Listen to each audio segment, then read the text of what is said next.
De nos jours, nous trouvons nos lavabos même dans les salles de bain et encore à la cuisine. Lavabo, ce mot encore intéresse la plupart des téléspectateurs dans ce grand verbe. Bienvenue à bord. Le mot trouve ses origines dans la liturgie catholique. Vous vous rendez compte, après l'offertoire, c'est-à-dire après que les fidèles aient offert quelque chose à Dieu à l'autel, le prêtre va se faire laver les mains par l'un de ses servants de messe, l'officiant de la messe, mais ce lavage de mains est suivi de quelques formules de purification en latin, qui est dit comme suite, je cite, « Lavabo inter innocentes manus meam », qui veut dire « je laverai mes mains parmi les innocents », qui est tiré d'ailleurs du livre de Psaume au chapitre 26, verset 6.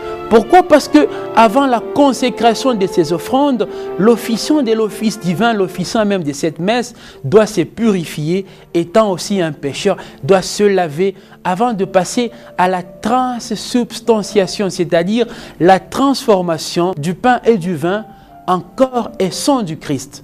On a parlé de lavabo qui est le futur simple, la première personne du singulier du verbe latin lavare, qui veut dire je me laverai.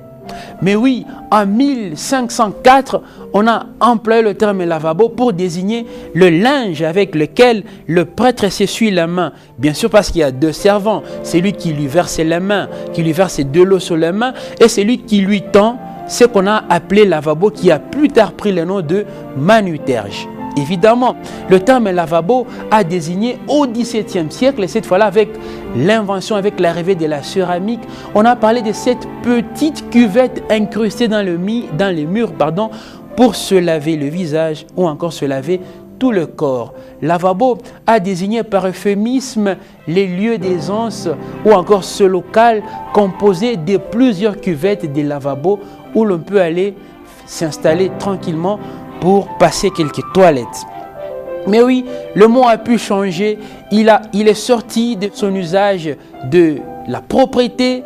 Alors, on ne parle plus de lavabo pour désigner les lieux où l'on se lave, parce que, bien sûr, les baignoires s'occupent bien du corps humain, ou encore des cuves qui fait bien leur travail, mais on peut parler de lavabo au sens strict pour désigner cette petite cuvette dans la salle de bain pour l'usage ou le lavage du visage carrément.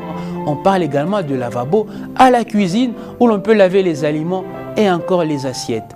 Oui, je me souviens de cette phrase de Talmud qui dit « La propreté du corps fait partie de la foi ».